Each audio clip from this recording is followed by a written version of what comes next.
I found out my brother was dating my ex, then he tried to blame me for it. It's funny how life can throw curveballs when you least expect it. I never thought I'd be the one to be hurt by my own brother, but here we are. Let me backtrack. A few years ago, I was dating Sarah. She was my high school sweetheart, and everyone thought we were going to end up together forever. We had been through a lot, but I always believed that we were a team. That is, until I found out she had been cheating on me for months with someone I never expected.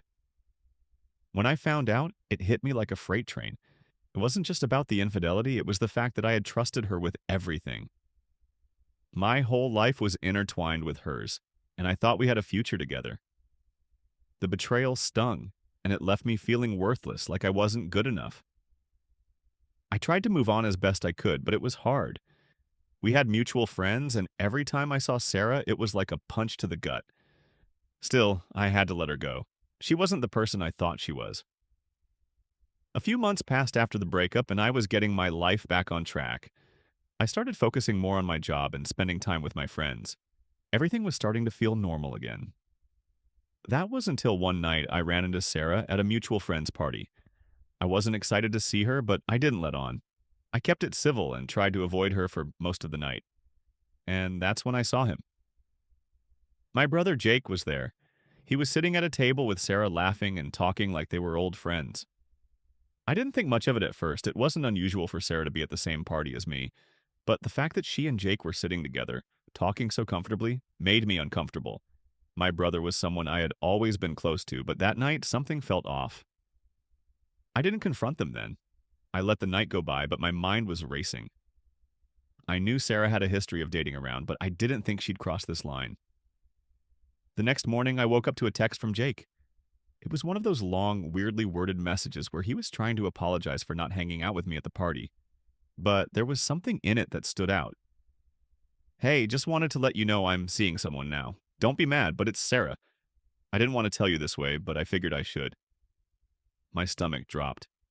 I stared at the text for what felt like forever, trying to process what I had just read. He was dating her? My ex? The girl who had destroyed me? How was that even possible? I immediately texted him back. Are you serious? How long has this been going on? He didn't respond for hours. And when he finally did, his reply was just as confusing as everything else. Look, I know this isn't ideal, but it just happened. She's been through a lot, and I wanted to be there for her. I didn't think you'd care. You two broke up a while ago. That was the thing that made my blood boil. You two broke up a while ago. As if that made it okay. As if the betrayal wasn't fresh and raw for me. As if it didn't matter that my own brother was now dating the woman who had broken my heart. I wasn't angry at Sarah. Not really. I had already gotten over her. But the fact that Jake, my own brother, would get involved with her, someone who had done me wrong in such a deep way, stung in a way I wasn't prepared for. I sat there staring at my phone, trying to decide what to do next. Should I confront him? Should I let it slide and move on with my life? But deep down, I knew I couldn't just let this go. Not when it involved someone I trusted more than anyone. I called Jake later that day. The conversation was tense from the start. I could tell he was uncomfortable, but I didn't care. Why didn't you tell me this before, Jake? I asked, keeping my voice as steady as possible. Why keep it a secret? I didn't think it was a big deal, he replied, almost sounding defensive. I thought it would be weird, but it's been a couple of months now, and things just kind of happened. I couldn't believe what I was hearing. It's been a couple of months? That was the point when I realized just how long this had been going on behind my back. You're really with her now, huh?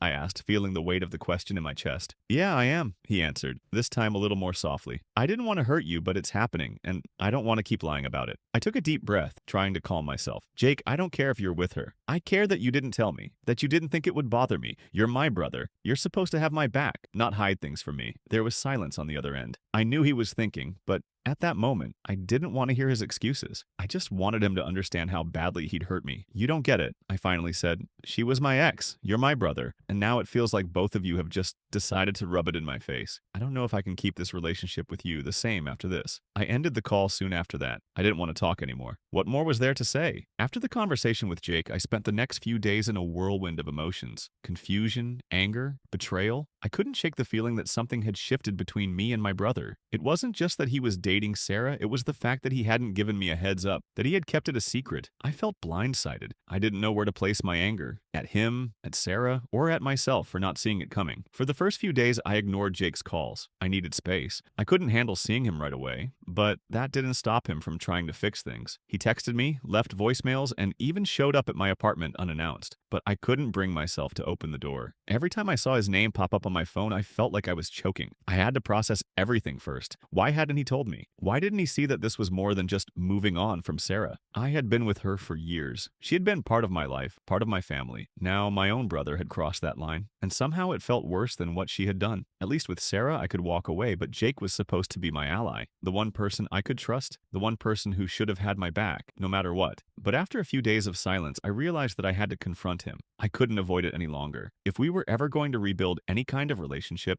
I needed answers. So, I called him. He answered after the first ring, his voice tinged with a mixture of guilt and frustration. "Hey," he said, "I'm sorry. I know you're probably pissed at me, and I get it, but we need to talk. Please." I could hear the sincerity in his voice, but at that moment, it wasn't enough. He could apologize all he wanted, but that didn't change the fact that he had done something I never thought he'd do. "I'm listening," I said, keeping my tone as neutral as possible. "But I need you to be honest with me, Jake. Why didn't you tell me before? Why keep it a secret?" There was a long pause on the other end of the line before he spoke. I didn't know how. I knew you'd be hurt. I knew you'd think I was doing it to hurt you, but it wasn't like that. Sarah and I just connected. She came to me for support after everything with you, and one thing led to another. I felt my blood boil. Came to you for support? Are you kidding me? After everything that happened, you really think that's an excuse? Listen, I'm not trying to make excuses, Jake said, his voice suddenly defensive. We've both been through a lot. Sarah needed someone, and I was there. It just happened, and I didn't want you to think I was doing this on purpose. I shook my head, my grip tightening on the phone. It's not about you being there for her, Jake. It's about the fact that you knew how much I loved her. You knew how deeply I was hurt by everything she did to me. And then you go behind my back, and you start dating her, knowing how I feel about it. There was a brief silence before Jake spoke again, this time softer. I never meant to hurt you. I never wanted to be the guy who did that to his brother. I get it, okay? I should have told you from the start. I shouldn't have kept it a secret, but I was afraid that if I told you, you'd shut me out forever. You should have known I would, I said, my voice cracking despite myself. You are my brother. You're supposed to protect me, not betray me. But instead you chose her, and I get it. She's your own kind of mess. I'm not mad at Sarah. I'm mad at you, Jake. I'm angry because you didn't even think about how I'd feel. You didn't think about me at all. Jake sighed deeply, and for the first time in this conversation, I could hear the weight of his regret. I'm sorry, man. I messed up. I don't know how to make it right, but I will make it right. I'll step back. I'll end things with Sarah if you want me to. I never wanted to destroy our relationship. I was silent for a moment, letting the gravity of his words settle in. It wasn't that I didn't want to forgive him. It wasn't that I didn't miss the brother I used to have. But right now, I wasn't sure I could. The trust had been shattered, and no amount of apologies could fix that instantly. I don't want you to just step back, I said, the words coming out colder than I expected. I want you to understand what you did. You don't get to just sweep this under the rug and think everything's fine. I need time, a lot of time. And if you're really sorry, you'll respect that. No more excuses, no more lies. There was a long pause before Jake spoke again, his voice barely audible. I get it. I'll give you the space you need, but I'll always be here if you need me. I just hope you can forgive me someday. I hung up the phone, feeling a strange sense of numbness wash over me. The weight of the conversation didn't immediately hit me.